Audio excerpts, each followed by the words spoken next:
ठीक है, स्टार्ट करते हैं बच्चों। तो बेसिकली हम लोगों ने roles law, ideal, non ideal solution, है ना, पॉजिटिव, नेगेटिव डेरिवेटिव, ये सब हमने डिस्कस कर लिया था। बेटा माइक म्यूट कर लो। हाँ जी, तो हमने आइडियल सॉल्यूशन, रोल्स लॉ, है ना, ये सब हमने डिस्कस कर लिया था। हमने एक प्रॉपर्टी, कोलिगेटिव प्रॉपर्टीज, आपकी 4 कोलिगेटिव प्रॉपर्टीज हैं, relative lowering, elevation in boiling point, depression in freezing point, osmotic pressure.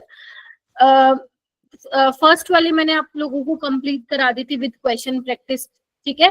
Second वाले में मैंने वो मतलब समझा दिया था, उसका ग्राफ समझा दिया था एंड उसका फॉर्मूला बता दिया था, बट उससे रिलेटेड सवाल हम नहीं करे थे हमने लास्ट टाइम। उससे रिलेटेड आज क्वेश्चंस मैं आप लोगों को कराऊंगी। उसके अलावा क्या करना है मेरा बेटा, उसके अलावा डिप्रेशन इन फ्रीजिंग पॉइंट का कॉन्सेप्ट मैं समझाऊंगी, इसके क्वेश्चंस करेंगे और ऑस्मोटिक प्रेशर करेंगे, ठीक है। तो ये आपके ग्रुप में भी आज आया होगा कि टीचर जो है क्या कराने वाला है ना। Yes ma'am. ठीक है, तो ठीक है बच्चों, फिर देर किस बात की, लेट्स गेट स्टार्टेड। और अच्छे से बैठोगे, डाउट होगा पूछोगे और एक्टिव रहोगे, जहां समझ में नहीं आएगा मुझे रोक दोगे, ठीक है। तो मैंने आप लोगों को, अगर मैं कोलिगेटिव प्रॉपर्टी से स्टार्ट करूं, तो जो अपनी फर्स्ट कोलिगेटिव प्रॉपर्टी थी, पहले तो ये देखो कोलिगेटिव प्रॉपर्टी होती क्या है। तो मुझे हरलीन आप बताइए, कोलिगेटिव प्रॉपर्टीज क्या होती हैं बेटा। मैम तो सॉल्यूट के अमाउंट पर डिपेंड करती है। ठीक है, यानी कि जो किस पे डिपेंड करती है, नंबर ऑफ सोल्यूट पार्टिकल्स कितने हैं, कंसंट्रेशन ऑफ सोल्यूट या फिर mole fraction of solute particle, उस पे डिपेंड करती है। नेचर ऑफ सोल्यूट पे नहीं डिपेंड करती कोलिगेटिव प्रॉपर्टी, ठीक है। अच्छा ma'am, does not depend on nature of solute. इसका बेटा एक और लेक्चर मेरे को और लेना पड़ेगा, है ना, फोन्टो फैक्टर रह गया। हेनरीज लॉ आप खुद से करेंगे, अगर आपको रिकॉर्डिंग चाहिए मुझसे मांग लेना, I will share the recording of Henry's law, क्योंकि वो छोटा सा टॉपिक है, इजी टू अंडरस्टैंड है, तो वो आप खुद कर लेंगे, ठीक है मेरा बेटा। और क्योंकि ये बहुत ज्यादा इंपॉर्टेंट है कोलिगेटिव प्रॉपर्टी, तभी मैं इसमें टाइम दे रही हूँ। तो एक और लेक्चर मैं और स्पेंड करूंगी and after that we will spend electrochemistry, उसका भी मैं ऐसे ही रिविजन कराऊंगी। और जब वो हो जाएगा तो आप लोगों का फिर एक टेस्ट भी होगा इन 2 चैप्टर का, और फिर हम जो है केमिकल काइनेटिक्स डिटेल में पढ़ना स्टार्ट कर देंगे। क्लियर है सबको?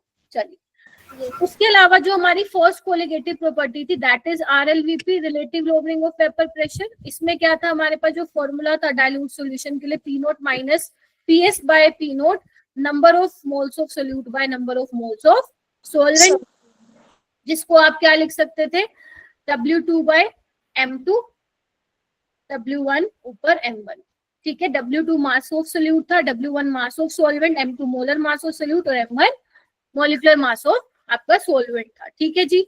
उसके अलावा मैंने आप लोगों को क्या बताया था, एलिवेशन इन बॉइलिंग पॉइंट भी बताया था। एलिवेशन इन बॉइलिंग पॉइंट में हमारा क्या था, वेपर प्रेशर कम होता है नॉन वोलेटाइल सोल्यूट डालने से, तो ज्यादा टेम्परेचर पे अब आपको सोल्यूशन क्या करना पड़ेगा, बॉइल करना पड़ेगा। तो जो चेंज आता है, अब चेंज तुम डिग्री सेल्सियस में लो या केल्विन में, एक ही बात है। तो ये कितना था हमारे पास, TB माइनस TB, और एक इसके बराबर था KB इंटू मोलालिटी। KB क्या था आपका, एब्यूलोस्कोपिक कांस्टेंट या मोलर एलिवेशन कांस्टेंट तुम बोल सकते हो। यूनिट मैंने इसकी बता दी थी, केल्विन मोल पर कितना था, केल्विन पर मोल केजी था। और जो KB है वो किस पे डिपेंड करता है, ये डिपेंड करता है नेचर ऑफ सॉल्वेंट पे, ठीक है। जैसे जैसे अगर तुम अलग अलग सॉल्वेंट में KB की वैल्यू क्या होगी बेटा, डिफरेंट होगी, है ना। मान लो बेंजीन, अगर आप सॉल्वेंट ले लो तो उसमें KB की वैल्यू डिफरेंट होगी, वाटर के केस में KB की वैल्यू क्या होगी, अलग होगी। क्लियर है? अच्छा, मोलालिटी को आप क्या लिख सकते थे, यहाँ पे लिख देती हूँ। मोलालिटी को आप क्या लिख सकते थे, delta TB is equal to KB into W2, है ना, बाय M2, और जो W1 आना था, mass of solvent should be in kg, क्योंकि मोलालिटी में क्या आता है, मास ऑफ सॉल्वेंट kg में होता है। अगर एग्जामिनर ने तुम्हें kg में ही दे रखा है तो वैसे ही रखना, और अगर ग्राम में दे रखा है तो ऊपर 1000 से मल्टीप्लाई कर देना। तुम्हारी NCERT में 1000 से मल्टीप्लाई कर रखा है, लेकिन वो गलत इंटरप्रेट कर लोगे तुम उस चीज को, वैसे ही रट लेते हैं हम लोग कई बार, ठीक है। तो उसने इसलिए 1000 से मल्टीप्लाई किया हुआ NCERT में, क्योंकि वो W1 को किस में कंसिडर करके चल रहा है, ग्राम, ठीक है। Yes ma'am. ठीक है, तो ये था, याद आ रहा है ना, ये वो था जहाँ पे सॉल्वेंट का वेपर प्रेशर एटमॉस्फेरिक प्रेशर के बराबर हो रहा था, लेट से ये वो वाला एटमॉस्फेरिक प्रेशर है ना, और यहाँ पे आपका सॉल्यूशन का जो वेपर प्रेशर है वो एटमॉस्फेरिक प्रेशर के बराबर हो रहा है। दोनों के डिफरेंस को हमने क्या बोला था बेटा, एलिवेशन इन बॉइलिंग पॉइंट। तो एलिवेट चेंज आप डिग्री सेल्सियस में लो, फिर बोल रही हूँ या केल्विन में लो, बात क्या होगी सेम। चलिए क्वेश्चंस करते हैं मेरा बेटा। सबसे पहला क्वेश्चन मैं आप लोगों को कराऊंगी, बाकी आप भी करेंगे, है ना। और आज आपको 2 DPPs भी दूंगी, मुझे वो सैटरडे तक दे देना तुम लोग, ठीक है। चलिए, ए solution of 2 gram of a non volatile solute in 20 gram water. मतलब वो क्या कह रहे हैं कि जब तुमने 2 ग्राम नॉन वोलेटाइल सोल्यूट यानी कि मास दिया हुआ सोल्यूट का कितने में डाला है, 20 ग्राम पानी में, यानी कि W1 20 ग्राम है, और वो बॉईल किया है, यानी कि सॉल्यूशन का बॉइलिंग पॉइंट कितना है मेरा बेटा, T73.52। आपको M2 निकालना है, निकाल सकते हैं, Kb की वैल्यू भी दे रखी है और वाटर का भी बॉइलिंग पॉइंट दिया हुआ है, यानी कि आपको TB नोट भी दिया हुआ है। तो फॉर्मूला लगाएं, फिर देर किस बात की मैम, बोलो। सिंपल सा सवाल है ये, तो है कि नहीं है। Yes, ma'am. ठीक है मैम, लगाते हैं। चलो, डेल्टा टीबी क्या होगा, टीबी माइनस टीपी नोट, यानी कि 0.52। केबी कितना दिया हुआ है, 0.52। इवन मास 2, मोलर मास हमें निकालना है। W1 आपको 20 ग्राम में दिया हुआ है, तो केजी में चेंज करने के लिए ऊपर 1000 से मल्टीप्लाई कर दोगे तो ये तो हो गया सोल्व। 2 से 2 क्या, ये कैंसिल हो गया, कितना आ गया M2 100।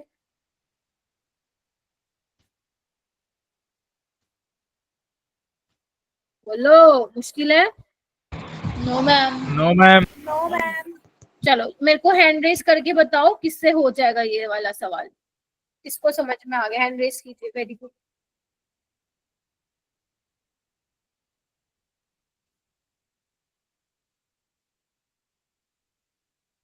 हैंड रेस कीजिए, 30 बच्चे बैठे हैं बेटा यहाँ पे। हरमनजोत हो गया, हरमनजोत, सुखजीत, अभय, वेरी गुड। अभी भी कुछ बच्चों ने हैंड रेस नहीं किया, या तो फिर आपने लास्ट क्लास में समझा ही नहीं था कि क्या बताया था मैंने, है ना, या फिर आप लोगों ने क्लास मिस की थी लास्ट टाइम। और जो बच्चे क्लास मिस करते हैं, मेक श्योर आप जब क्लास में आओ तो रिकॉर्डिंग आपको देख के आनी है, नहीं तो समझ में नहीं आएगा, ऐसा सर से ऊपर से जाएगा, अरे ये क्या करा रही है मैम, सो जाओगे तुम चद्दर डाल के, ठीक है।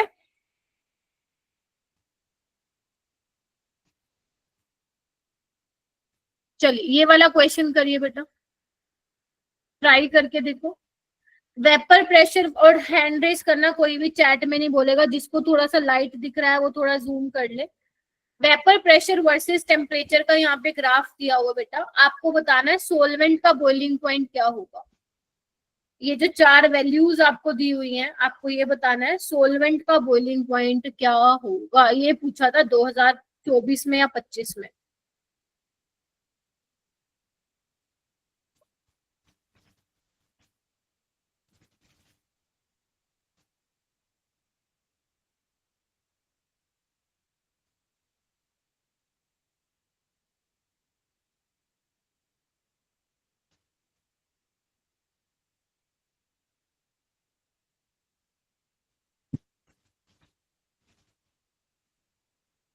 मैम स्क्रीन नजर नहीं आ रही। किसी को रिज्वाइन करो बेटा, बाकी सबको आ रही है क्या। Yes, ma'am. Yes, ma'am. Issue Yes, ma'am. बेटा मैंने थोड़ा ये भी ऑब्जर्व किया, आपका लास्ट क्लास में आते आते बहुत नेटवर्क इश्यू होता है, प्लीज थोड़ा सा देखो कहाँ पे आप लोग बैठते हो, एक तो उस जगह बैठा करो कि जहाँ नेटवर्क इश्यू ना हो, या फिर डेटा का आप लोग रिचार्ज करवा के रखा करो, क्योंकि आपको पता है 3 आवर्स की क्लास होती है शाम को, नहीं तो ऐसे तो मजा ही नहीं आएगा आप लोगों को पढ़ने में और आप छोड़ दोगे क्लास में आना। गुरविंदर बताओ बेटा। 82, ma'am. क्या सबका 82 है, किसने हैंड रेस किया था। Yes, ma'am. Yes, ma'am. Yes, ma'am. Yes, Yes, ma'am. ma'am. हर्ष आपका कितना आ रहा है? 82 ma'am. Harmanjot? 82 ma'am. All right. देखो ये अपना किसके लिए था, ये पॉइंट सॉल्वेंट के लिए था, जहाँ पे सॉल्वेंट का वेपर प्रेशर एटमॉस्फेरिक प्रेशर के बराबर होता था, और यहाँ पे ये वो वाला टेम्परेचर है जहाँ पे सॉल्यूशन का वेपर प्रेशर उसके बराबर होता था। तो ये वाला कितना टेम्परेचर है मेरा बेटा? 82, यानी कि 82 का आंसर आ जाएगा। देख लो कैसे सवाल पूछा था।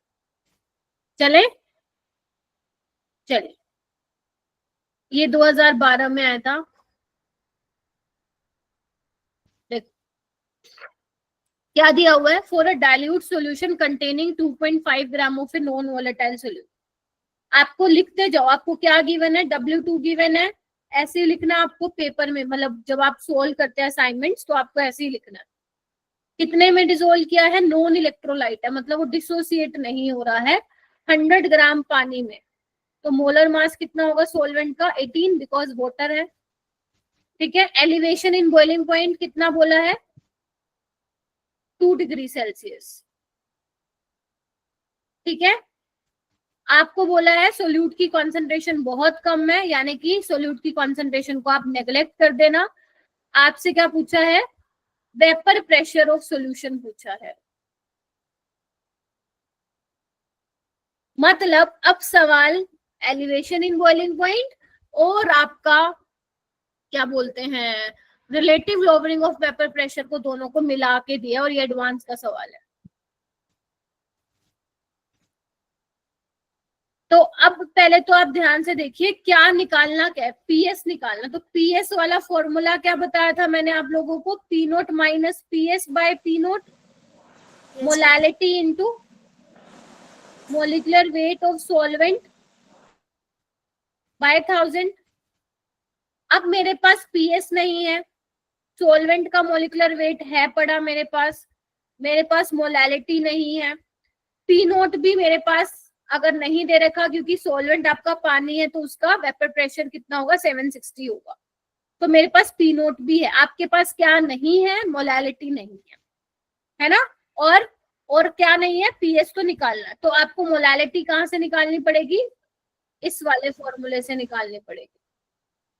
बोलो क्या कहते हो? Yes ma'am. तो निकाल लो। डेल्टा टीबी कितना है आप लोगों का? 2, और आपको केबी कितना दिया हुआ है? 0.76। तो यहाँ पे मोलालिटी आ जाएगी, और यही मोलालिटी को आप यहाँ पे पुट कर दो। क्या आंसर नहीं आ जाएगा क्या? यस मैम, बिल्कुल आ जाएगा। 2/7 0.76 18/1000। मैम मोलालिटी 2.63 आ रही है। ठीक है, तो यहाँ पे 2.63 कर देना। ठीक है। तो ऐसे आपको क्या करना है? इसको सोल्व करना है। हो जाएगा solve? Yes ma'am. Yes ma'am. तो मैंने इसको यूज नहीं किया। देखो यहाँ पे आप दूसरे तरीके से भी सोच सकते थे, या तो आप ये वाला पूरा फॉर्मूला लगाते, W2/M2 है ना, W1 ऊपर 1000, और यहाँ से आप मोलर मास निकाल के आते, और यही मोलर मास की वैल्यू फिर इसमें पुट करते, W2/M2 W1/M1। देख रहे हो? तो आपका निकल के आता। आपको करना क्यों है, इतना लंबा जाना क्यों है? जब आपको मैंने मोलालिटी का रिलेशन बता रखा है तो निकालो ना ऐसे। क्या कहते हो? Yes ma'am. हाँ या ना? अब आप लंबे मेथड से भी जा सकते हो, और तभी तो यही तो डिफरेंस है ना एडवांस के क्वेश्चन में और स्कूल में जो क्वेश्चन आते हैं। तो इसीलिए मैंने ये मोलालिटी वाला फॉर्मूला आपको लिखवाया था, सो दैट जब ऐसे टाइप के क्वेश्चन आए तो वहां पे आप इसको यूज कर सकते। ठीक है। तो इसका आंसर कितना आएगा सॉल्व करने पे, बताओ मेरे को।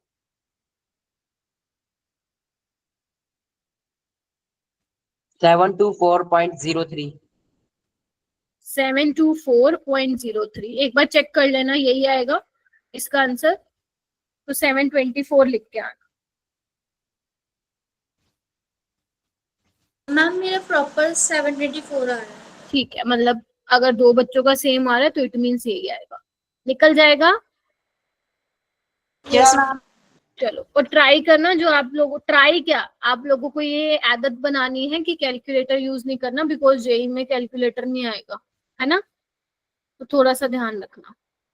चलूं आगे बेटा, जिसका नेटवर्क इशू हो रहा है, आई डोंट नो कि वो किस वजह से हो रहा है, वेदर की वजह से हो रहा है या इंटरनेट आप लोगों का नहीं चल रहा है, पैक खत्म हो गया है, थोड़ा सा देखो। अब बेटा क्लास तो लेनी पड़ेगी ना, अब नहीं स्क्रीन दिख रही है तो कैसे लोगे फिर।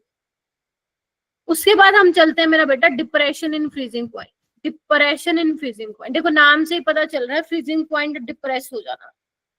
तो पहले तो मेरा बेटा हम ये जानते हैं कि फ्रीजिंग पॉइंट क्या होता है।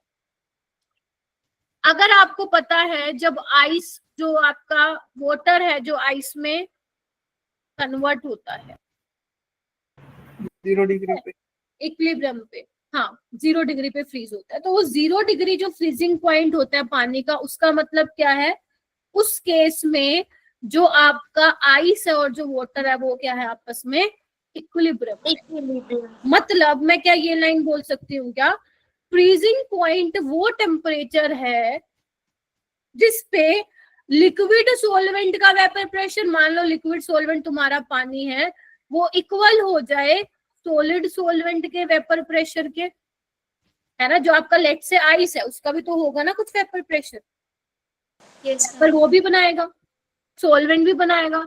तो जब दोनों का वेपर प्रेशर मेरा बेटा बराबर हो जाएगा, उस केस में क्या आएगा, आपका जो लिक्विड सोलवेंट है वो क्या हो जाएगा, आपका फ्रीज हो जाएगा। ठीक है, बोलो। Yes ma'am. बोलो क्या कहते हो। Yes ma'am. ठीक है, तो अब थोड़ा सा ध्यान से सुनना मैं क्या बोल रही हूँ। मैंने तुम्हें कहा था, क्या कहा था, कि अगर तुम्हारे पास मान लो प्योर सोलवेंट है तो उसका कुछ वेपर प्रेशर होगा, और अगर तुम उसमें कुछ नॉन वोलेटाइल, लेट से मैं उसमें सोल्ट डाल देती हूँ, तो उसका वेपर प्रेशर क्या हो जाएगा, कम हो जाएगा। Yes ma'am. ठीक है, तो मान अगर वेपर प्रेशर कम हो गया तो टेम्परेचर भी कम होगा ना, क्योंकि वेपर प्रेशर बढ़ता है तो टेम्परेचर भी बढ़ता है, बिकॉज वेपर प्रेशर टेम्परेचर के साथ बढ़ता है। तो मतलब क्या समझे कि अगर मैं स्क्रीन नहीं है मैडम। ये क्या था बेटा, आप लीव कर दो, अगर स्क्रीन नहीं दिख रही है तो आप रिकॉर्डिंग देख लेना, ठीक है। और हंसने की क्या बात है यार, चाटा लगा दूं क्या, वर्चुअली चाटा। इधर आओ।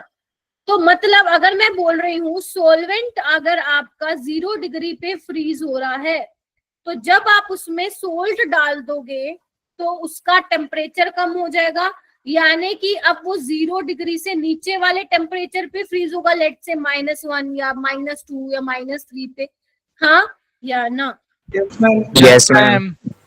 यही मतलब है। तो मैं फिर बोल रही हूँ, अगर मानो लेट से तुम्हारा पानी है सॉल्वेंट, अगर तुमने जो तुम्हारा पानी है वो फ्रीज हो रहा है 0 डिग्री पे, लेकिन अगर तुमने उसमें नमक डाल दी, अब वो 0 डिग्री पे फ्रीज ना होके किसी लोअर यानी कि 0 से कम वाले टेम्परेचर पे फ्रीज होगा, यानी कि वो 0 डिग्री पे क्या रहेगा, लिक्विड रहेगा, हाँ या ना। Yes, ma'am. Yes ma'am. Yes ma'am. फिर ये क्या बोलता है, lower the freezing point of solvent upon the addition of non volatile solute, यानी कि नॉन वोलेटाइल सोल्यूट डालने से जो हमारा फ्रीजिंग पॉइंट है वो कम हो गया है, और इसी को ही क्या बोल रखा है, डिप्रेशन इन फ्रीजिंग पॉइंट। ठीक है, और अगर आप नॉन वोलेटाइल सोल्यूट डालोगे लिक्विड सोलवेंट में तो वेपर प्रेशर तो घटेगा ही घटेगा, विच नाउ इक्वेट, जिसको आप बोल सकते हो कि जो वेपर प्रेशर, इधर देखो ध्यान से, which now equate with vapour pressure of solid solvent at lower temperature, hence freezing point decrease. मतलब इसका मतलब यही है, कंफ्यूज मत होना, कि अगर वेपर प्रेशर घट रहा है, और वेपर प्रेशर क्योंकि टेम्परेचर पे डिपेंड करता है, तो अब क्या होगा, कम टेम्परेचर पे आपका सॉल्यूशन क्या होगा, फ्रीज होगा। तो ध्यान रखना मेरा बेटा, सॉल्यूशन में आपका सॉलिड भी है, मतलब आपका सॉलिड इसमें क्या बोलते हैं, सॉल्वेंट भी है, सॉल्वेंट भी है और नॉन वोलेटाइल सोल्यूट भी है ना।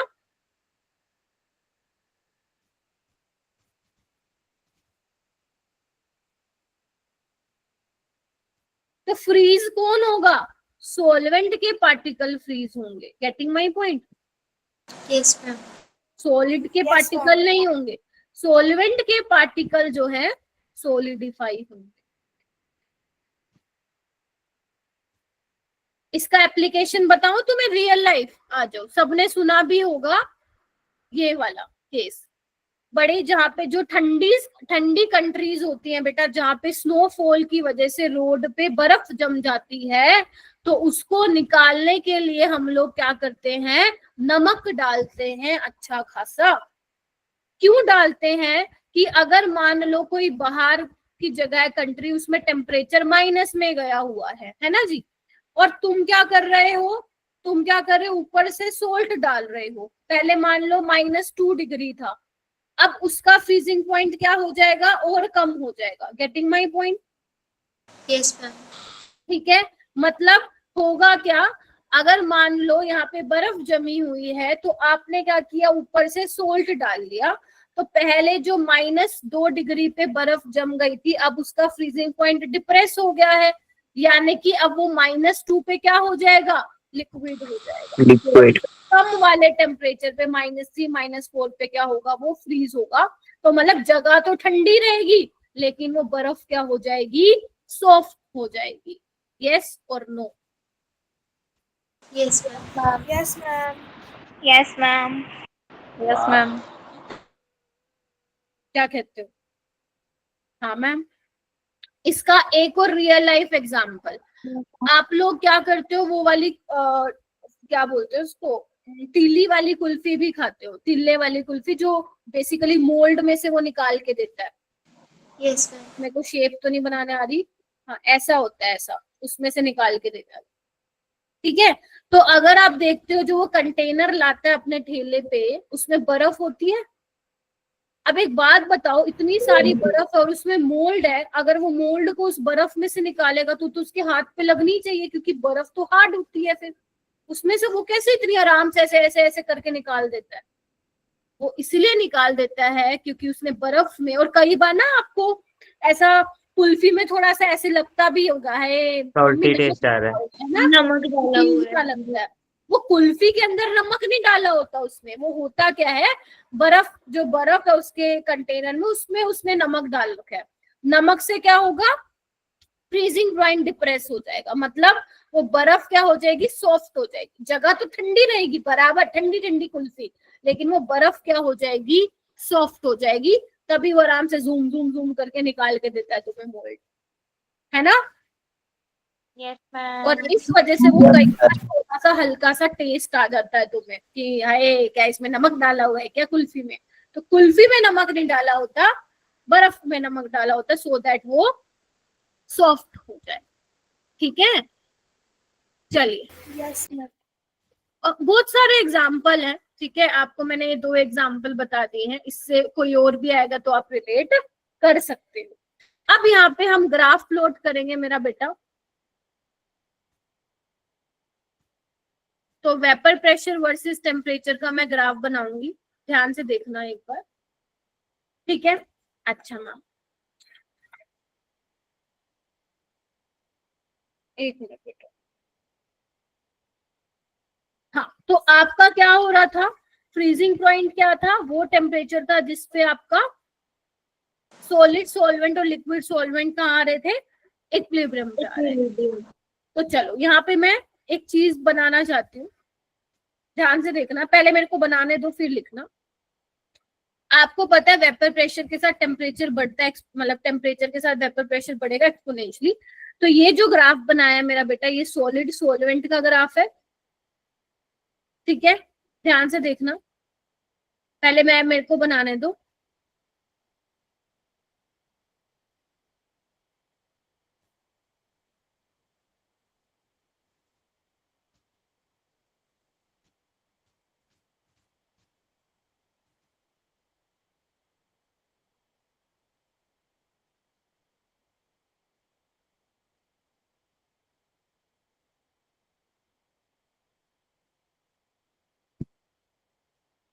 ठीक है, ये जो व्हाइट लाइन है ये क्या दिखा रहा है मेरा बेटा, ये लिक्विड सॉल्वेंट के लिए है, ठीक है, जो आपने प्योर सॉल्वेंट लिया है, और ये किसके लिए है, सॉल्यूशन के लिए, ठीक है।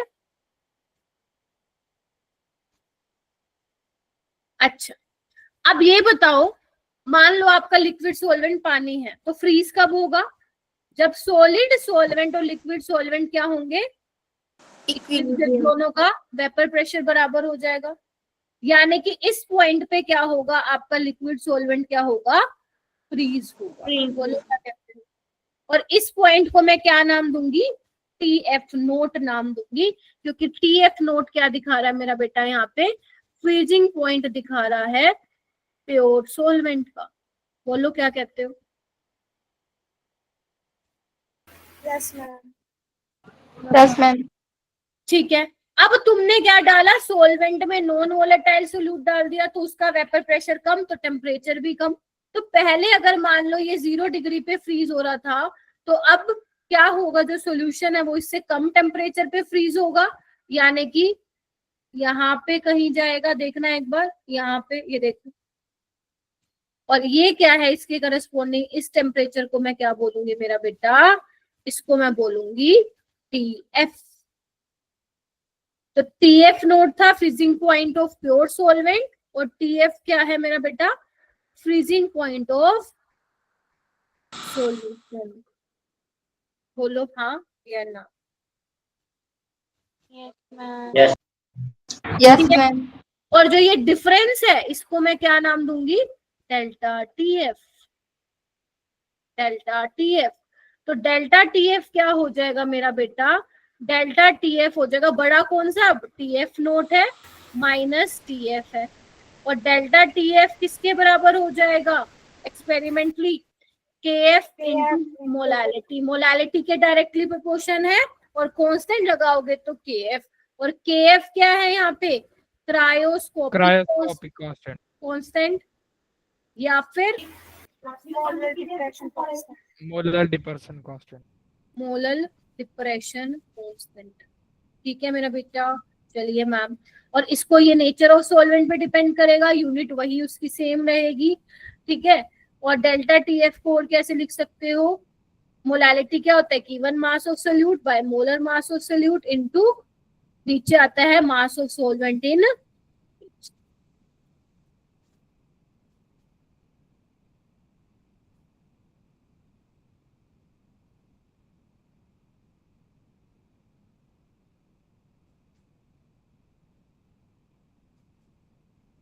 मैम ये मोलैरिटी है ना? ना ना ना ना, मोलालिटी है बेटा ये, ऑस्मोटिक प्रेशर में आती है मोलारिटी।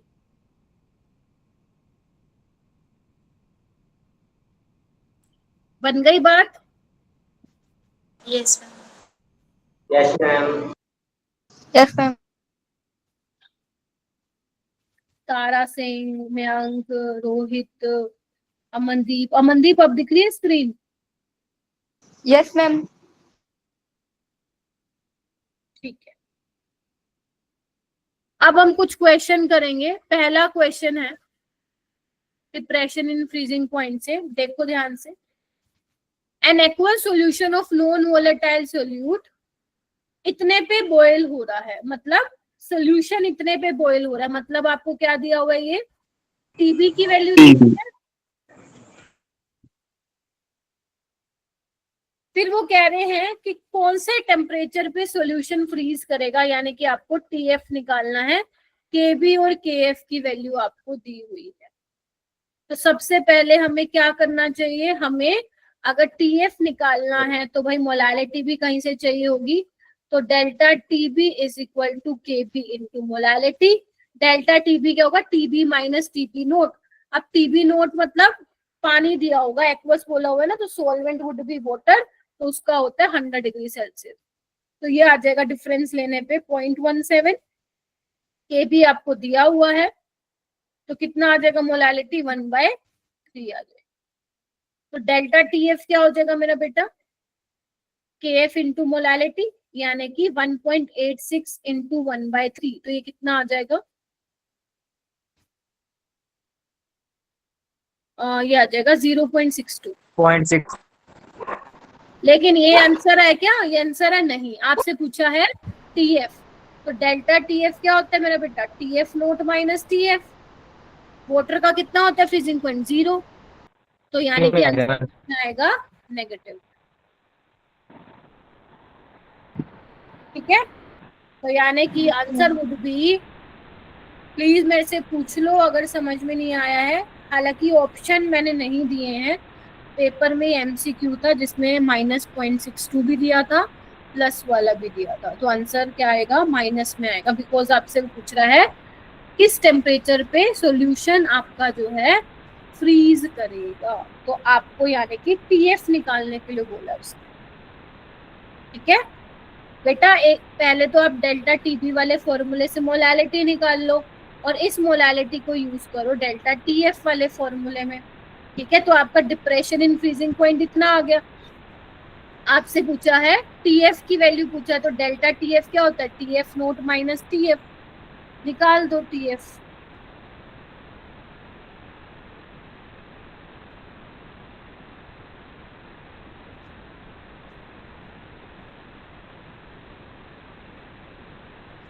करोगे? Yes, ma'am. चलिए, क्या दे रखा है एक बार थोड़ा सा सोच के देखना एक बार।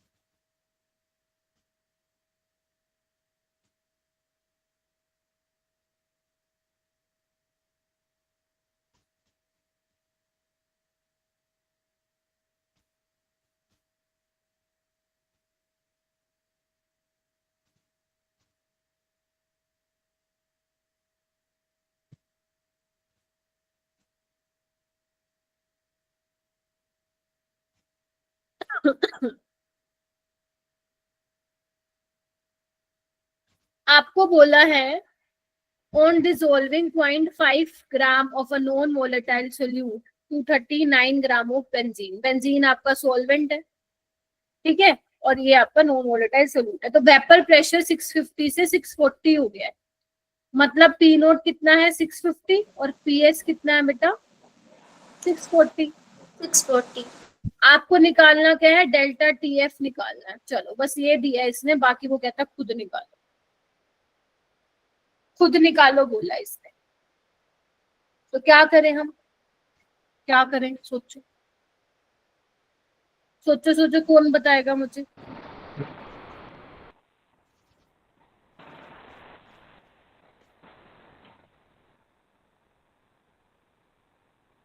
और सोचो, बाकी बच्चे भी सोचो।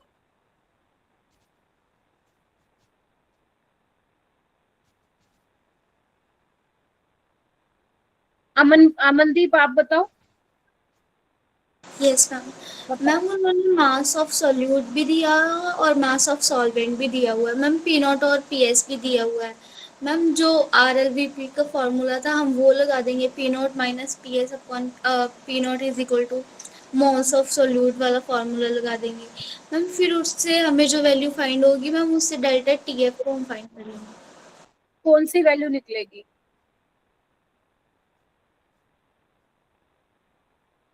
मोलर मास मैम मैंने ऑफ अभी आपको सोल्यूट। उसको बताई। बट आपको वो करने की जरूरत नहीं है ना, आप ये वाला फॉर्मूला यूज कर लो। क्या कहते हो? मोलारिटी निकल जाएगी इसकी। हाँ, यहाँ पे मोलिकुलर वेट आ जाएगा सोलवेंट का, कितना है? दिया भी होगा शायद। 70. तो आपको 650 माइनस 640, तो ये कितना आ जाएगा? 10 बाय 650। मोलालिटी निकालनी है, इनटू मोलिकुलर वेट है 78 बाय यहाँ पे आ जाएगा 1000।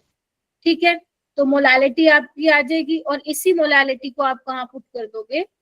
के एफ इंटू मोलालिटी यहाँ पे पुट कर दोगे। ठीक है, अब आ जाएगा आपका डेल्टा टी एफ। निकाल के देखते हैं कितना आएगा।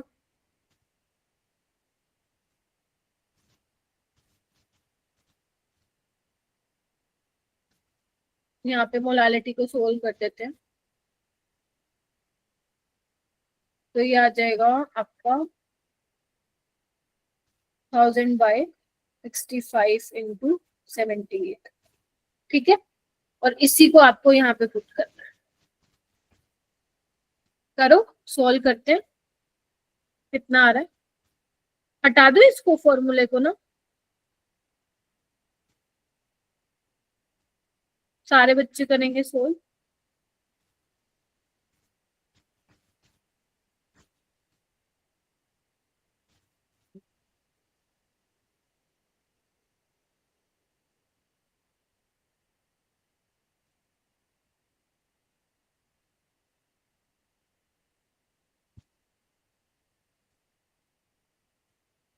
ये आ रहा है बेटा 1.009। 1 पॉइंट समथिंग आ रहा है, तो यहाँ पे लिख देना 1 केल्विन, ठीक है।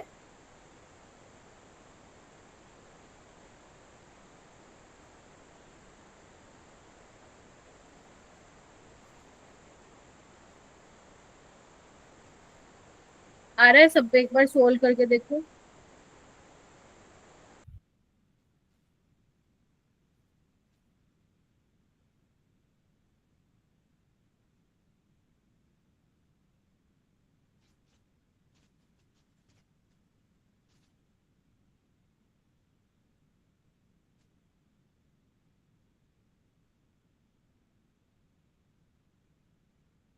एक सेकेंड, एक सेकेंड बच्चों, यहाँ पे मैंने 78 ले लिया, यहाँ पे 39 आएगा, है ना। मास ऑफ सोलवेंट है ना, मैंने मोलिकुलर मास कैसे ले लिया? आंसर कुछ और आएगा क्या? एक minute, let me just check. तुमने क्या लिया है? तुमने भी 78 करके ले लिया क्या?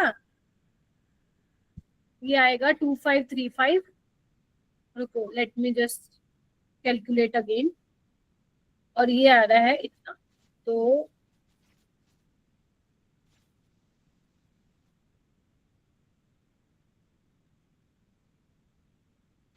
अ, 1000 बाय, एक सेकेंड, एक सेकेंड, नहीं सही किया था मैंने पहले। एक मिनट रुको, 1000 बाय 65 अपना क्या था? मैम पहले इनटू वाला 70। सही था। हाँ सही था, ठीक है, ठीक था, ठीक है। तो ये आ जाएगा इसका आंसर, ठीक है।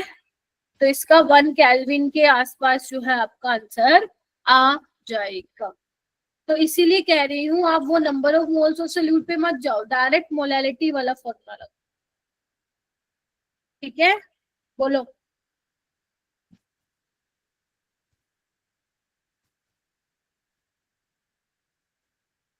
फिर से बताऊं क्या कि आपको पी नोट दिया हुआ था, पीएस दिया हुआ था, पी नोट दिया हुआ है, ठीक है। मैंने यहाँ से मोलैलिटी निकाली, मोलिकुलर वेट आपको ऑलरेडी दिया था 78 बाय 1000, तो मैंने मोलैलिटी निकाली 1000 बाय 65 इंटू 78 और इसको यहीं पे पुट कर दिया, ठीक है। तो ये इसका आंसर आ जाएगा। चलते हैं आगे। ये वाला सवाल एडवांस का है, ये भी ट्राई करो, आसान है ये, मुश्किल नहीं है। मुश्किल होता तो मैं खुद भी बता देती, मुश्किल होता मैं खुद भी बता देती, बट मुश्किल है नहीं ना।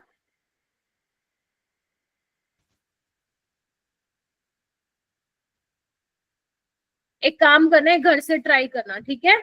मैं इसको कल की क्लास में फिर आते ही कराऊंगी, मैं देखना चाहती हूँ आप लोग कैसे ट्राई करते हैं, ओके मैम। ठीक है। चलिए मैम पीडीएफ ग्रुप में सेंड करोगी? हाँ, ग्रुप विच सेंड कर दिया मैं बेटा। लास्ट वाली भी की थी सी, ये वाली भी करूंगी, ठीक है। हाँ जी मैम। ओके, ठीक बोलिए क्या मैंने वैसे पंजाबी? यस मैम Yes, बढ़िया ma'am. बढ़िया। Yes ma'am. बोलिए। मैम, जब आप वर्किंग में आओगे ना, हम फिर सिखाएंगे आपको पंजाबी। अरे मैं एक्चुअली ना, मैं पंजाबी ही हूँ, लेकिन क्योंकि मैं हरियाणा में बोर्न हूँ ना, तो यहाँ पे पंजाबी बोलने का इतना कल्चर नहीं है, तो इस वजह से मेरे को समझ में तो आ जाती है, बट मैं थोड़ी बोल कम पाती हूँ, ठीक है। तो ये वाला होमवर्क ले लो आप लोग, ठीक है। मैं देखूंगी आप कल की क्लास में, मतलब कल है या परसों जब भी है, तो इसको मैं क्वेश्चन लूंगी और तुम लोग मुझे बताना कि कैसे होगा, ठीक है। चलिए ये वाला क्वेश्चन कीजिए बेटा।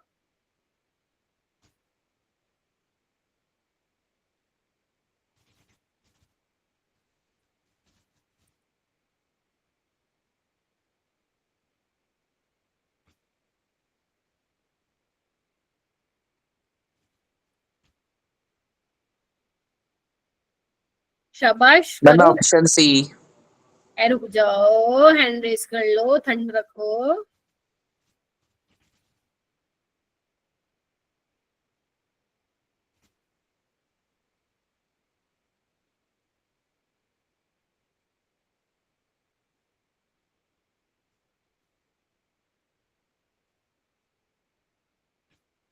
आपको करेक्ट बताना है।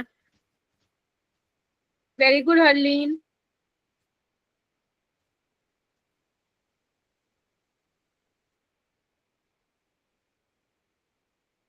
Very good Prince. Mayank, Rohit, Amandeep, Divya. Divya आप बताओ बेटा।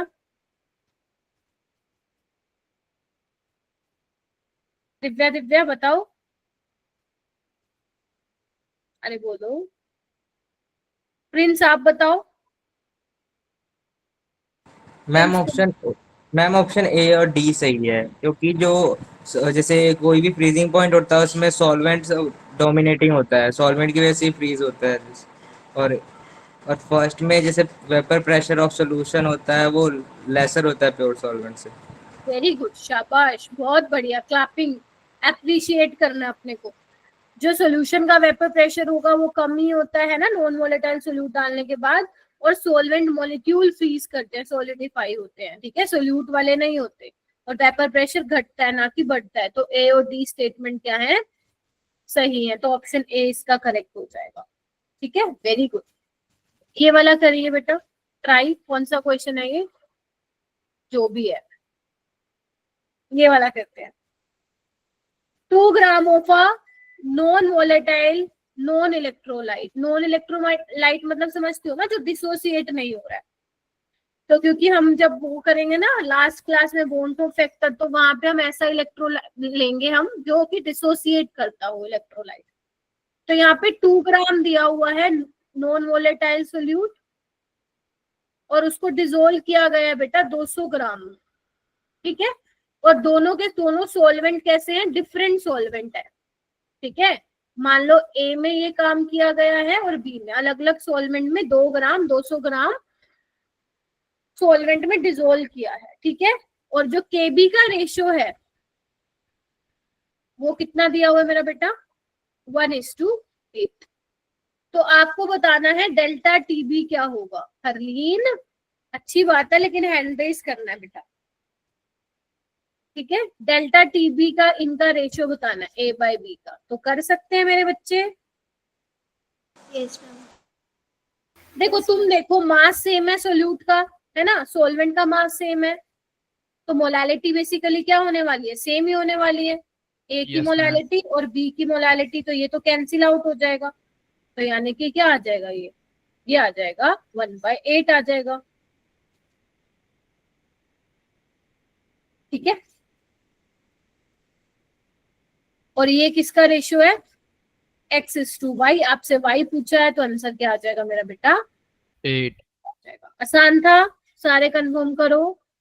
Yes yes ma'am. मैम। अब जितने भी क्वेश्चन मैं कराऊंगी 1 2 3, ये तुम ट्राई करोगे। ठीक है, चलिए, चलो ये वाला तुम करोगे।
ये पता चला कैसे निकालना है, मोलर मास निकालना है बेटा आपको।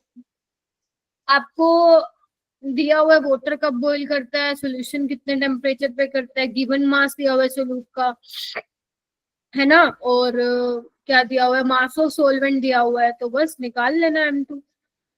क्या कहते हो?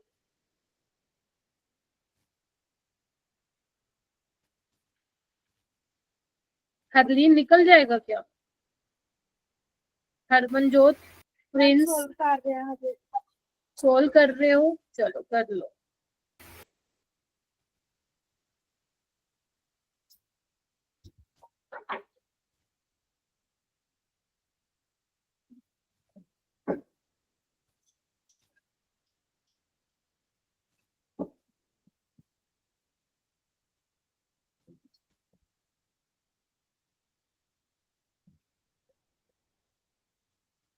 W2 ध्यान रखना ग्राम में होगा मेरा बेटा, ठीक है। W2 शुड बी इन ग्राम, तो केजी है ना, उसको ग्राम में change कर देना। बेटा माइक म्यूट करो। मैम जी इसका आंसर 45 ग्राम पर मोल आएगा। 45 आ रहा है Harshi? Yes ma'am, Yes, 45 ma'am. Answer है। ठीक है, बहुत ही बढ़िया। बाकी भी एक बार सोल्व करो। और देखो ये वाला जो इधर आओ, इधर आओ, जो आपका ना सोलवेंट का मास है वो ऑलरेडी केजी में है, तो कोई भी नहीं करेगा मल्टीप्लाई ऊपर, ठीक है।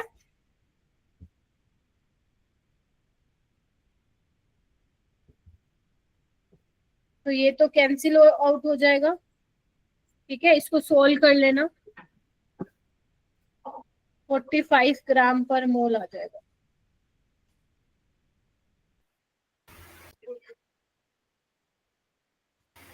मैम आ गया आंसर, 45 ग्राम आ रहा है। बहुत ही बढ़िया। Yes ma'am. Yes ma'am. Yes sir. बहुत बढ़िया। चलो नेक्स्ट क्वेश्चन करो।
बेटा माइक म्यूट करो हरलीन।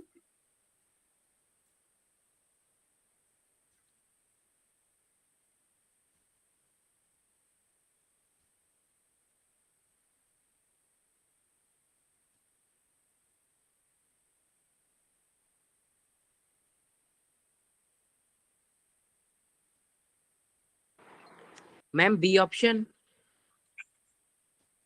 बाकी कर लो एक बार सोल्व। बेटा पूरा सोल्व करना है सबको।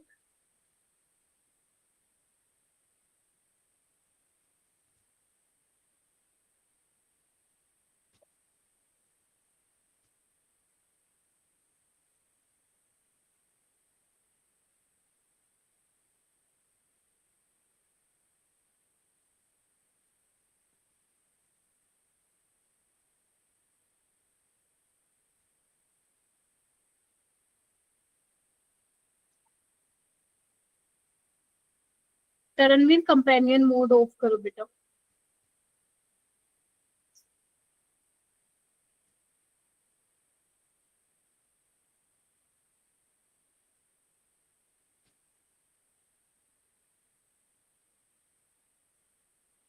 मैम सी ऑप्शन आ बी आ रहा है। बी है मैम, बी। आपको दो सॉल्यूशन दिए हैं ए एंड बी, जिनको प्रिपेयर किया है 1 ग्राम नॉन वोलेटाइल सोल्यूट में, दोनों का। और मतलब दोनों जो एक्स और वाई है 1 ग्राम में उनका मास है सोल्यूट का, और 1 kg सॉल्वेंट में उसको डाला है।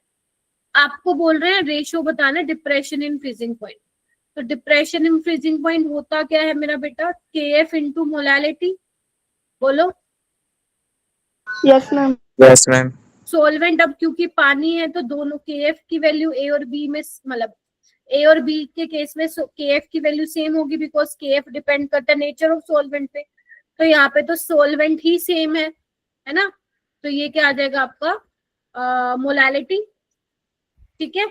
और यहाँ पे क्या आ जाएगा KF इंटू ये आ जाएगा। तो ये तो कैंसिल ही हो गया, क्या कहते हो, बोलो। तो M में क्या हो जाएगा मेरा बेटा, M में क्या हो जाएगा मैम, WA है ना, बाय, एक काम करते हैं ऐसे लिख लेते हैं, WA बाय MA, ठीक है। आ रहा है क्या, B आ रहा है, चलो मेरे को सोल्व करने दो एक बार। तो यहाँ पे क्या आ जाएगा, सॉल्वेंट का मास kg में, ठीक है। और इस केस में क्या आ जाएगा, WB बाय MB, और यहाँ पे सॉल्वेंट का मास kg में। अब तुम मुझे बताओ क्या क्या सेम है, मास और सोल्यूट तो सेम है, सॉल्वेंट का मास भी सेम है, तो ये क्या आ जाएगा, MB बाय M में आ जाएगा। बोलो बोलो। Yes ma'am.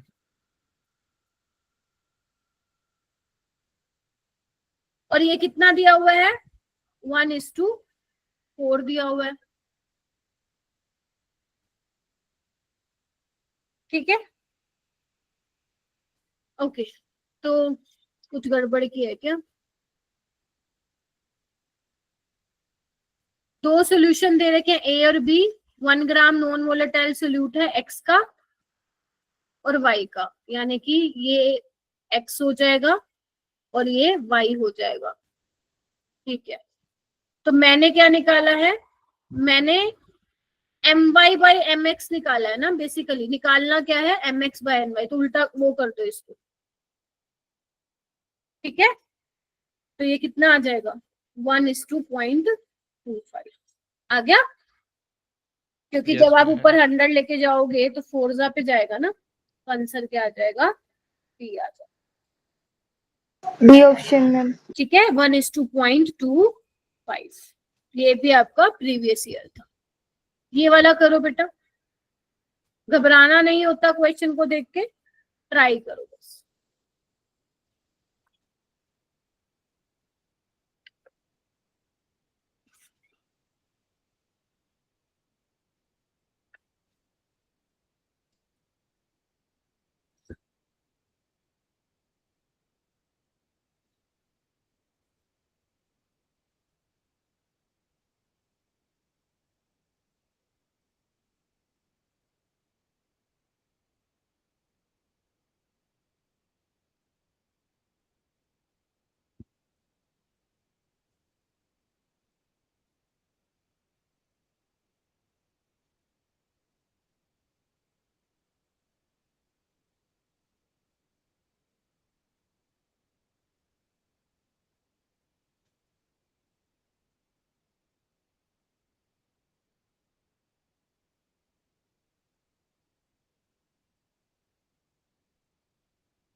हाँ अमनदीप, हुआ क्या या फिर कुछ पूछना है, हो गया मैम। हो गया मैम। हैंड रेस कर लो जिसका होता जा रहा है।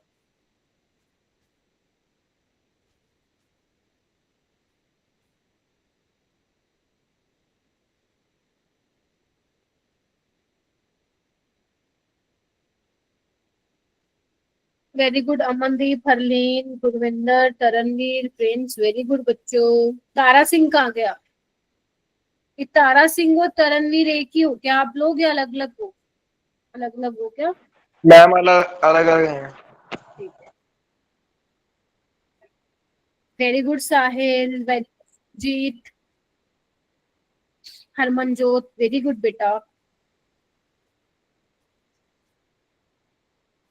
आप तो बहुत अच्छा कर रहे हो, मतलब बड़े ध्यान से पढ़ा आपने बूट कैंप में, है ना? Yes ma'am. तरणवीर आप बताएंगे क्या होगा, क्या करोगे इसमें? मैम जी आ गया आंसर जी, 1:1 आया। 1:1 आया क्या? यस मैम, एक्स की वैल्यू 1 आई है। यस मैम, मेरी बात आई है। बाकी 1 नहीं आ रहा मैम है। 1 नहीं आ रही है। कितना आ रहा है? 1 मैम। 1 आंसर आ रहा है। ठीक है, 1 आ रहा है मैम। देख रहे हैं एक बार। Elevation in boiling point molality 1 molar है। ठीक है, और डेल्टा टीबी कितना है? 3 केल्विन है। ठीक है, डिप्रेशन इन फ्रीजिंग पॉइंट पूछा है फॉर 2 मोलर सॉल्यूशन, और सेम ही सॉल्वेंट है। ठीक है, और ये कितना दिया हुआ है? ये दिया भी हुआ है 6। रेशियो निकालना है तो कर ले। तो डेल्टा टीबी क्या हो जाएगा मेरा बेटा? केबी इंटू मोलालिटी। तो केबी यहां से निकाल सकती हूँ मैं 3/1। बोलो, ठीक है, बोलो हाँ के ना? Yes ma'am. Yes ma'am. Yes delta ma'am. TF क्या होगा? केएफ इंटू मोलालिटी, तो 6/2। केएफ कितना Yes, होगा? ma'am. ये भी आ गया 3। तो दोनों ही 3 आ गए, इनका रेशियो तो वही आ जाएगा 1:1। तो एक्स की वैल्यू क्या आ जाएगी? 1। कोई कह रहा था 1 नहीं आ रहा, तो क्या आ रहा था आप लोगों का? अमनदीप क्या आ रहा था? मैम 1 ही आ रहा था मेरा। ठीक है, उसके बाद हम चलते हैं बेटा आगे। ये क्वेश्चंस थे, कुछ कुछ आपको वहां पे भी मिलेंगे, असाइनमेंट में भी मिलेंगे। अब यहाँ पे नीचे कर लो हाथ, किसी को कुछ पूछना है तो पूछ लो, क्योंकि मैं अब आगे चलूंगी बेटा। देखो अभी तक तो वैसे देखो मोस्ट ऑफ द केसेस में तुम्हें केएफ और केबी की वैल्यू पेपर में दी ही जाएगी, लेकिन एनसीईआरटी में ना एक अलग से फॉर्मूला दे रखा है। वैसे तो बहुत ज्यादा इंपॉर्टेंट है नहीं, लेकिन अब 2025 में वो फॉर्मूला रिलेटेड कुछ आ गया, अब सवाल पूछ लिया। तो अगर मान लो तुम्हें केएफ या केबी निकालना हो, मान लो तुम्हें नहीं दे रखा हो, तो आप कैसे निकाल सकते हो? तो केएफ क्या होता है आपका? जो कि सोलवेंट के नेचर पे डिपेंड करता है ना, कांस्टेंट होता है आपका क्रायोस्कोपिक कांस्टेंट। तो जो उसकी वैल्यू है, मतलब जो इसका फॉर्मूला है, वो आप ध्यान रखोगे। हाँ, फॉर्मूला ध्यान रखो बस। इनटू कैपिटल एम, अब ये है क्या वो मैं अभी लिखवा दूंगी, 1000 इंटू डेल्टा एच फ्यूजन। ठीक है मेरा बेटा।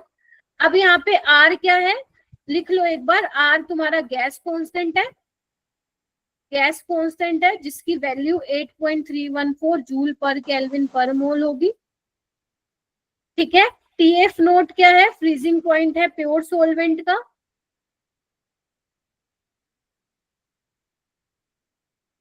और कैपिटल एम है बेटा मोलिकुलर मास ऑफ सॉल्वेंट, या मोलिकुलर वेट ऑफ सॉल्वेंट लिख दो ग्राम पर मोल में। और डेल्टा एच क्या है मेरा बेटा? एंथैल्पी ऑफ फ्यूजन, क्योंकि यहाँ पे क्या हो रहा है? सॉलिड लिक्विड आपका इक्विलिब्रियम में है ना। Enthalpy of fusion. ठीक है, और एक आएगा आपका केबी के केस में। तो केबी के केस में क्या हो जाएगा? R TB naught square into M 1000 into delta H. अब इसमें फ्यूजन की जगह क्या हो जाएगा? वेपराइजेशन, क्योंकि इसमें हम बॉइलिंग पॉइंट की बात करते हैं। तो टीबी नोट क्या होगा? बाकी तो सब सेम होगा। टीबी नोट क्या होगा? बोलो, boiling point of pure solvent. Pure solvent. और डेल्टा एच वेपराइजेशन क्या होगा? Enthalpy of vaporization. ठीक है, बाकी वही है सेम, एम वही है, आर वही है। ठीक है, और एक चीज और ध्यान रखिएगा, ये आप उसमें पढ़ते हैं थर्मोडायनेमिक्स में, किसी को याद हो तो ठीक है, वरना लिख जरूर लीजिएगा। कि जो डेल्टा एस होता है, चेंज इन एंट्रोपी, वो क्या होता है, डेल्टा एच बाय टी होता है। फेज ट्रांजिशन के केस में हम लगाते हैं, अगर वेपोराइजेशन है तो हम बोलते हैं delta H vaporization by temperature, fusion है तो हम fusion delta H fusion by T लिखते हैं, और अगर मान लो हमारे पास सब्लिमेशन होता है तो हम क्या लिखते हैं, delta H sublimation by temperature. ठीक है,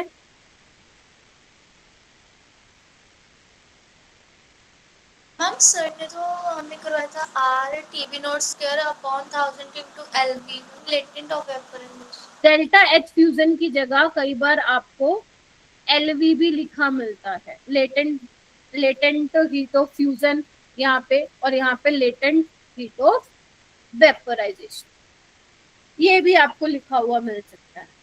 अगर आप एनसीईआरटी के अकॉर्डिंग जाओगे तो वहां पे उन्होंने एंथैल्पी लिखा हुआ है, बट यस पेपर में अगर आपको लेटेंट हीट ऑफ फ्यूजन और लेटेंट हीट ऑफ वेपोराइजेशन भी लिखा हो तो वो भी आपका क्या होगा, सही हो। मैम इनकी वैल्यू सेम होती है? किसकी? वो आपको दी जाएगी ना पेपर में बेटा। Okay ma'am. अगर आपको केएफ मान लो निकालना है इस फॉर्मूले से तो आपको सॉल्वेंट का फ्रीजिंग पॉइंट दिया जाएगा, जो सॉल्वेंट होगा उसका मोलिकुलर वेट, और जो डेल्टा एच फ्यूजन होगा वो भी आपको दिया जाएगा। हाँ, उसकी वैल्यू भी, जो लेटेंट हीट ऑफ आपका फ्यूजन होगा उसकी भी आपको वही वैल्यू दी जाएगी। वो तो आप फिक्स होगा उसके लिए, जो सॉल्वेंट होगा ना उसके लिए, वो तो आप जो पेपर में दी जाएगी आप उसको लिख लेना। ठीक है, चलिए अब आगे चलते हैं। ये एलएफ है, मैं लिख भी देती हूँ कहीं भूल जाओ तो। आप लोगों को राज सर ने पढ़ाया था या फिर भूमिका मैम ने? राज मैम।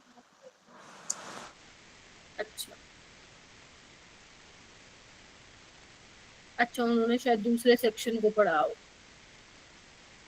मैम एक गोलम सर थे केमिस्ट्री के, भूमिका मैम से तो नहीं मैम? अच्छा गोलम सर, अच्छा पता नहीं बेटा मेरे को, वो तो कोई नहीं। चलो अब हम चलते हैं बेटा, अब आपकी 3 कोलिगेटिव प्रॉपर्टीज हो गई हैं। लास्ट कोलिगेटिव प्रॉपर्टी है तुम्हारी ऑस्मोसिस, मतलब ऑस्मोटिक प्रेशर। लेकिन ऑस्मोटिक प्रेशर को समझने से पहले तुम्हें क्या समझना पड़ेगा, ऑस्मोसिस समझना पड़ेगा। देखो अब ना बच्चों की बहुत मिसकंसेप्शन होता है कि ऑस्मोसिस क्या होता है, तो चलो मैं समझाने का कोशिश करती हूँ, सुनो ध्यान से। देखो आपको यहाँ पे क्या दिया हुआ है, 2 बीकर दिखाई दे रहे हैं ना, आप पहले वाला बीकर कंसीडर करो। ठीक है, मैं आपको समझाना चाह रही हूँ। आवाज आ रही है मेरी? Yes ma'am. Yes ma'am. Yes ma'am. तो यहाँ पे क्या है बेटा, जो मैं ये वाला साइड ले रही हूँ, लेट से ये ए वाला साइड है, ये बी वाला साइड है। ठीक है, जो यहाँ पे जो ए वाला है मैं यहाँ पे लिख भी देती हूँ, वो सॉल्वेंट है, और जो बी वाली साइड है वो सॉल्यूशन है। ठीक है, मतलब जिसमें नॉन वोलेटाइल सोल्यूट डाला हुआ है। ठीक है, सोल्यूट प्लस सोल्ट। क्लियर है? Yes ma'am. तो अब तुम ध्यान से देखो, जो सॉल्वेंट वाला है यहाँ का वेपर प्रेशर ज्यादा होगा इसके कंपैरिजन में, यानी कि बी का वेपर प्रेशर कम होगा। तो अगर मान लो ए की साइड पे वेपर प्रेशर ज्यादा होगा तो मतलब वेपर ज्यादा प्रेशर एक्सर्ट करेंगे, यस और नो? और अगर आप प्रेशर ज्यादा एक्सर्ट करेंगे तो ये मॉलिक्यूल्स किस तरफ भागेंगे, इस तरफ भागेंगे, यस और नो? और जैसे ही इस तरफ भागेंगे, दूसरी पिक्चर में तुम्हें क्या दिखाई दे रहा है, ये जो सेकंड वाला बी वाला सॉल्यूशन है उसका लेवल बढ़ गया, ए वाले का घट गया। देख रहे हो?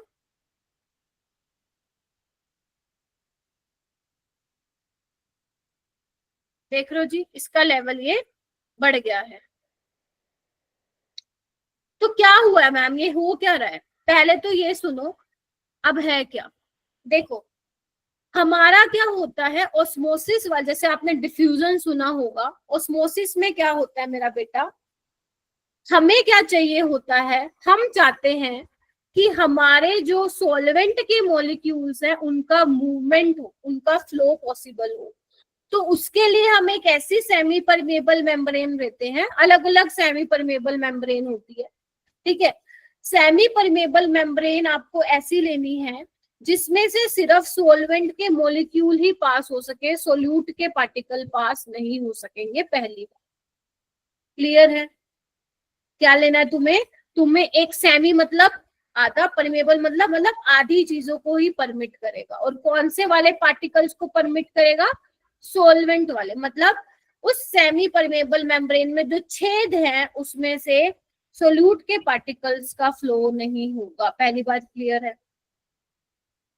अब बात आती है कि मैम ए वाले में भी सॉल्वेंट के पार्टिकल है और बी वाले में भी सॉल्वेंट के पार्टिकल है, तो मतलब मूवमेंट तो यहाँ से यहाँ भी हो रही होगी, ए से बी भी हो रही होगी और बी से ए भी हो रही होगी,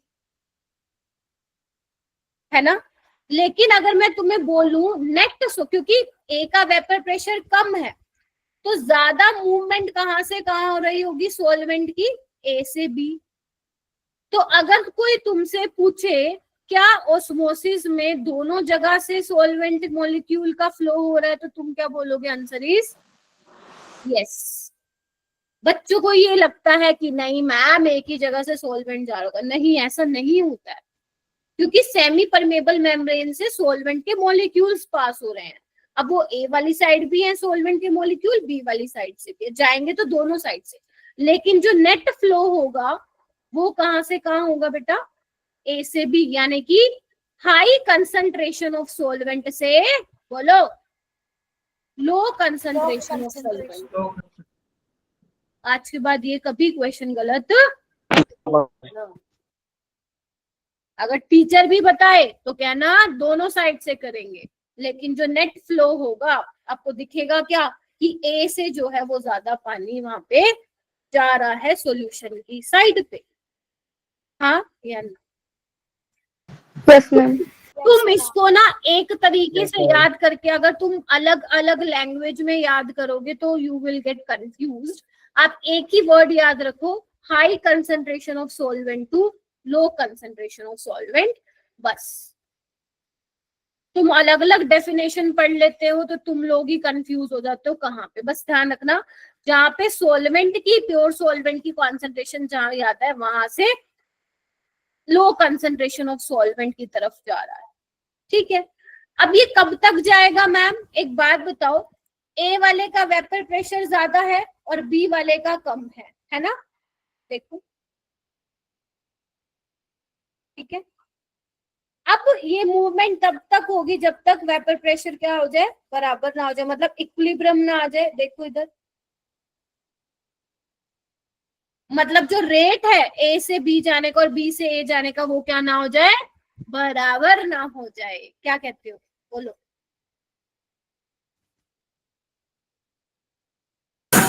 यस मैम। ए का वेपर प्रेशर ज्यादा है तो आपको नेट फ्लो सॉल्वेंट का कहां से कहां दिख रहा है? ए से बी। ए का वेपर प्रेशर ज्यादा था, बी का कम था, क्योंकि बी सॉल्यूशन था। तो ये कब तक मूवमेंट होगी सॉल्वेंट के मॉलिक्यूल की सॉल्यूशन के साइड पे? जब तक दोनों का वेपर प्रेशर बराबर ना हो, दोनों इक्विलिब्रियम में ना आ जाए, ठीक है। मतलब rate of flow of solvent from A to B is equal to rate of solvent flow of solvent from B to A. जब ये बराबर हो जाएगा तो फिर इक्विलिब्रियम अचीव हो जाएगा। सॉल्वेंट के मॉलिक्यूल्स तो जाते जाएंगे इधर उधर, है ना, because equilibrium is dynamic in nature, है ना। हमें लगता है कुछ हो नहीं रहा, लेकिन एक्चुअल में तो इधर उधर जा रहे हैं ना सॉल्वेंट, लेकिन उनका क्या होगा? आपको लगेगा कुछ नहीं हो रहा है, इक्विलिब्रियम आ चुका है, ठीक है जी। तो ऑस्मोसिस का मतलब समझ गए। स्पॉन्टेनियस फ्लो मतलब, स्पॉन्टेनियस मतलब थोड़ा सा इनिशिएट कर दो फिर खुद होएगा। सॉल्वेंट के मॉलिक्यूल्स क्या कर रहे हैं? सॉल्यूशन साइड पे जा रहे हैं। तो क्या, कहां से कहां? From high concentration of solvent to low concentration of solvent. बोलो हाँ के ना। Yes ma'am. और यहाँ पे क्या लिया है? सेमी परमेबल मेम्ब्रेन लिया है ना, Yes, जिसमें ma'am. से सिर्फ सॉल्वेंट के पार्टिकल्स ही क्या हो सकते हैं? फ्लो हो सकते हैं, मतलब उनका ही मूवमेंट वहां पे हो सकता है। बोलो। Yes, ma'am. Yes ma'am. ठीक है, इसकी कुछ एप्लीकेशंस भी हैं, वैसे तो काफी सारी एप्लीकेशन है। कोई मुझे, चलो दो आप लोगों ने क्योंकि पढ़ा हुआ है, सबसे पहले हरलीन मुझे बताएगी कोई ओस्मोसिस का, बेटा बताओ एग्जांपल, डेली लाइफ एग्जांपल। नहीं नहीं, वो तो रिवर्स ओस्मोसिस है, ओस्मोसिस बेटा। सोचो सोचो, याद नहीं आ रही। अमनदीप, हाँ बताओ बेटा। मैम जो प्लांट्स के सेल में मूवमेंट होती है वाटर की मैम, वो ओस्मोसिस के बेसिस पे होती है। वेरी गुड, शाबाश। कोई और दूसरा एग्जांपल बताओ, और बताओ। अरे किशमिश नहीं खाई तुमने? Yes ma'am. मैम बादाम को भी जब हम भिगो के रखते हैं उसके सेमी परमिएबल मेम्ब्रेन के थ्रू। अच्छा, मैम हरी सब्जियां होती हैं जो हम उनके ऊपर पानी इसलिए छिड़कते हैं वो, ताकि मैम उनकी सेमी परमिएबल मेम्ब्रेन में वो वाटर एब्जॉर्ब हो, वो फिर सही हो जाए, ग्रीन हो जाए मैम, जो सूखी हुई होती है। ठीक है, ये किसने बताया? मैम किडनी हाँ, फंक्शन मैम, पसीना भी आता है। हाँ बोलो बोलो, आकाश बोलो। Kidney function. मैम पसीना भी आता है मैम, अंदर से सिर्फ पानी पानी आता है मैम, ब्लड नहीं आता बाहर। वेरी गुड, बहुत सारी चीजें पता है। किशमिश को देखो, किशमिश अगर आप रात में भिगो के रखोगे पानी में, ठीक है, और इसकी जो आउटर कवरिंग है वो बिहेव करेगी सेमी परमेबल मेम्ब्रेन, तो अंदर क्या है, सॉल्वेंट की कंसंट्रेशन कम है, बाहर ज्यादा है, तो पानी की मूवमेंट कहाँ से कहाँ होंगी, बाहर से अंदर। तो आप सुबह देखते हो वो फूल जाती है ना, सुबह देखते हो तो फूल जाती है ना। और आपके जो फ्लावर्स है, कभी आप फ्लावर्स लेने जाते हो तो वो गिल्ले गिल्ले होते हैं ना, तो उसको पानी में क्यों रखते हैं? ताकि मैम ताकि वो हाँ, ताकि वो सूखे ना, है ना, ताकि वो मुरझाए ना, ओस्मोसिस।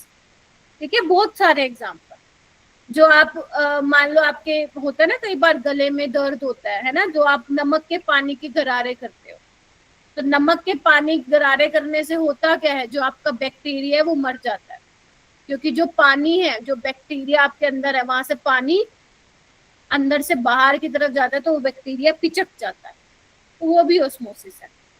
अब हमारे घर में वो अचार वगैरह बनता है, अचार की बरनी में, है ना, तो क्या होता है उसमें भी तेल। मैंगो, हाँ, तो वो मैंगो क्या होते हैं, फिल्टर में बेटा, फिल्टर वाले केस में रिवर्स ओस्मोसिस होता है। मैं ओस्मोसिस की बात कर रही हूँ, है ना, जो आपके घर पे आरओ लगा होता है, जो आरओ आप देखते हो, रिवर्स ओस्मोसिस होता है। वहां पे गंदा पानी साफ में कन्वर्ट होता है, वहां पे प्रोसेस भी उल्टा होता है। ठीक है, अभी मैं आप लोगों को ऑस्मोटिक प्रेशर भी बताऊंगी। ठीक है, तो ऑस्मोटिक प्रेशर देख लेते हैं मेरा बेटा क्या होता है, आना एक बार।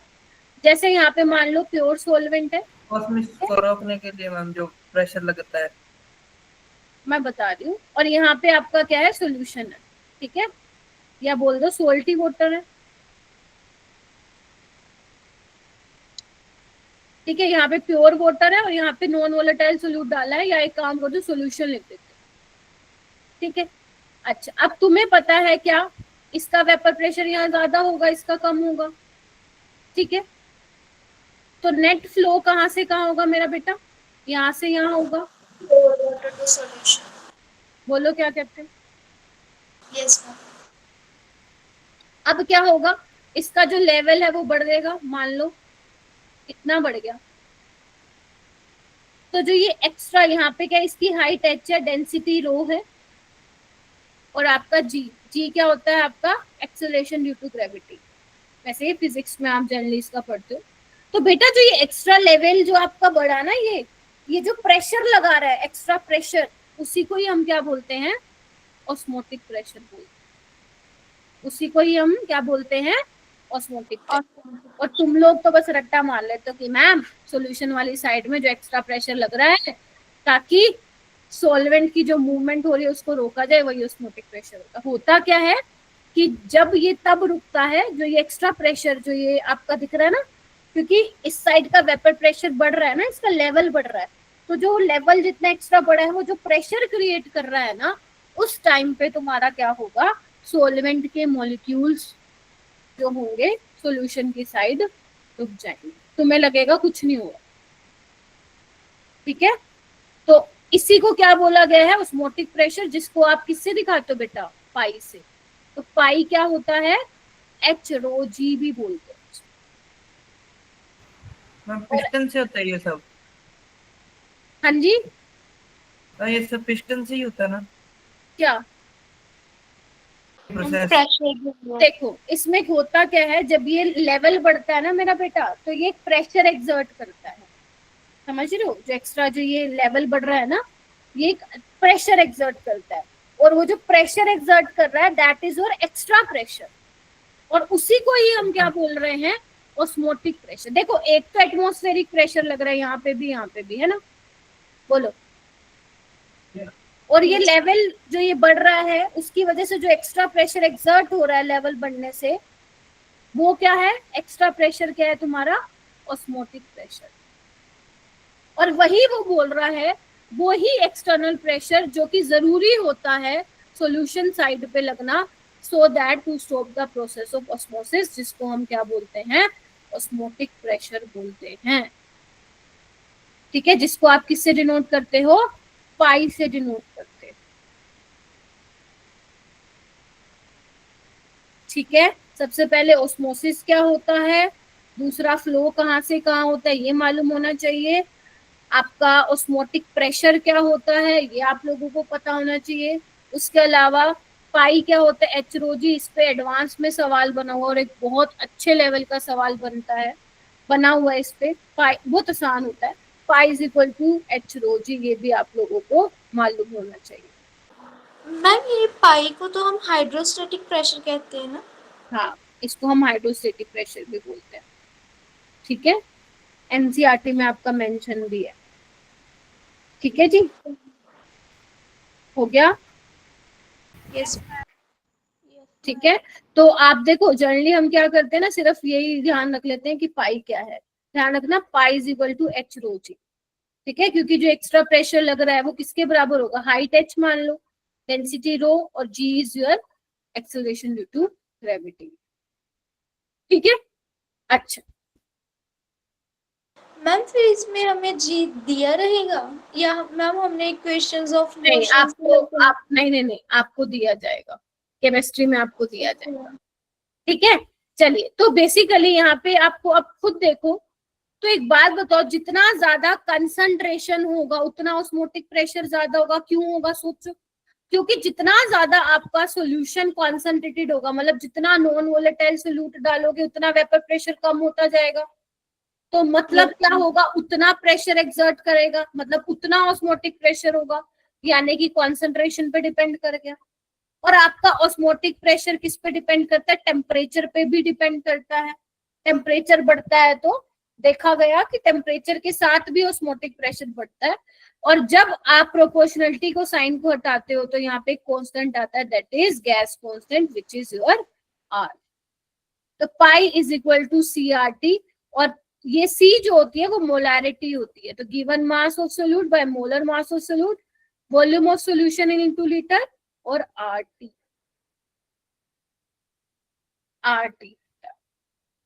ठीक है, ओके, उसके बाद एक बार ये डिस्कस कर लेते हैं, क्वेश्चन हम कल करेंगे फिर इसके। बेटा 3 टाइप के सॉल्यूशन तुमने देखे होंगे, आइसोटोनिक, हाइपो और हाइपर। आइसोटोनिक कौन से सॉल्यूशन होते हैं, वो 2 सॉल्यूशन जिनकी कॉन्सेंट्रेशन सेम हो, और अगर कॉन्सेंट्रेशन सेम हो, सेम टेम्परेचर पे, तो ऑस्मोटिक प्रेशर सेम होगा, मतलब वहां पे कोई ऑस्मोसिस वहां पे नहीं हो रहा होगा। ठीक है, नो ऑस्मोसिस। हाइपोटोनिक में क्या होता है, एक सॉल्यूशन हम ऐसे लेते हैं जिसकी कॉन्सेंट्रेशन ज्यादा होती है और दूसरे की कम होती है, तो जिसकी कॉन्सेंट्रेशन कम होती है उसको हम क्या बोलते हैं, हाइपोटोनिक सॉल्यूशन। मैं इसको फटाफट इसलिए बता रही हूँ क्योंकि आसान है, आप लोगों ने पढ़ा भी होगा। और अगर मान लो जिसकी कॉन्सेंट्रेशन ज्यादा है उसको क्या बोलेंगे हम, हाइपरटोनिक सॉल्यूशन। याद आ रहा है तुम लोगों को, हाँ मैम आ रहा है, हाँ मैम आ तो रहा है। ठीक है, रिवर्स ऑस्मोसिस में क्या होता है, देखो अब जो ये एक्स्ट्रा प्रेशर तुम अप्लाई कर रहे थे, इधर देखो, जिसको आप ऑस्मोटिक प्रेशर बोलते हैं, लेकिन अगर तुम मान लो इससे भी ज्यादा प्रेशर अप्लाई, ये देखो ये वो प्रेशर है बस जितना प्रेशर चाहिए होता है रोकने के लिए, लेकिन अगर तुमने इससे ज्यादा प्रेशर लगा दिया सॉल्यूशन की साइड पे, तो सॉल्यूशन में से क्या होगा, उल्टा काम शुरू हो जाएगा, नॉन स्पॉन्टेनियस प्रोसेस। सॉल्यूशन की साइड से क्या होगा, सॉल्वेंट के मॉलिक्यूल्स भागेंगे, बोलो, सॉल्वेंट की साइड पे। समझे कि नहीं समझे? मतलब अगर तुमने एक्सटर्नल प्रेशर पाई से भी ज्यादा कर दिया तो लिख लो, सॉल्यूशन की साइड से सॉल्वेंट के मॉलिक्यूल का फ्लो होगा। बोलो, तो तुम्हारा आरओ में भी तो यही होता है, तुम्हारा गंदा पानी किसमें चेंज हो रहा होता है, साफ पानी में।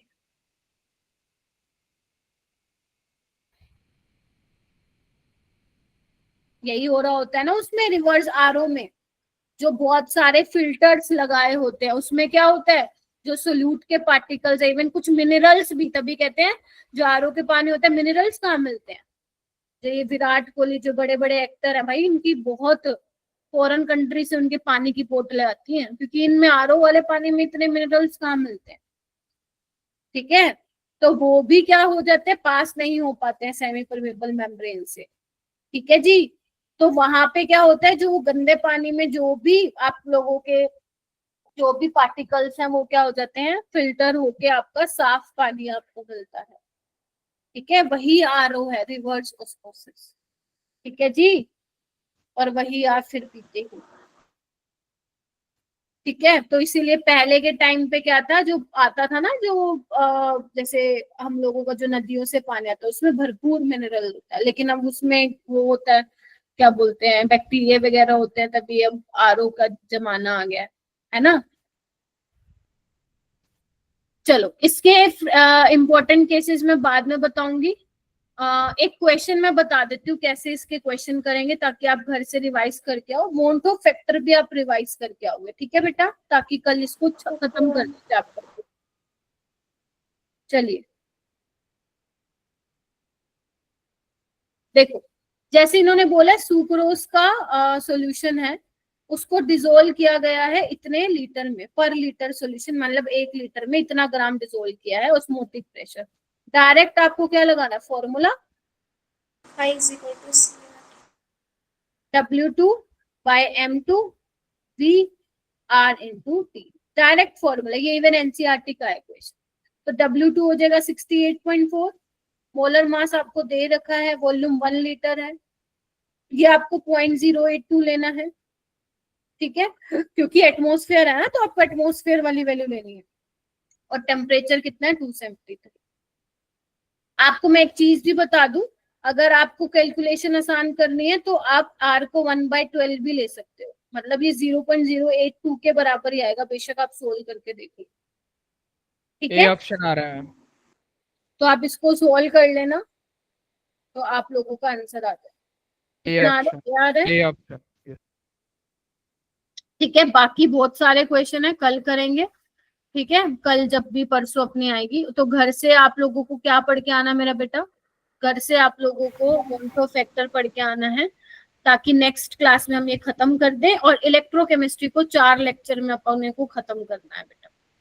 ठीक है मैम, इलेक्ट्रोकेमिस्ट्री हमारी सारी नहीं हुई थी कैंप में मैम, उसके 2-3 लेक्चर ही हुए थे हमारे। ठीक है, कोई बात नहीं, आप लोग रिकॉर्डिंग भी आप लोगों के साथ में शेयर कर दूंगी। ठीक है, तो आप उससे भी कवर कर सकते हैं, कुछ बच्चों का हो भी गया होगा। ठीक है, तो उस लेक्चर में मेरा ये रहे, स्कूल में हो गया ना आप लोगों का इलेक्ट्रोकेमिस्ट्री? Yes ma'am. थोड़ा तो, क्योंकि मेरे को जो इन्फॉर्मेशन मिली थी वो यही थी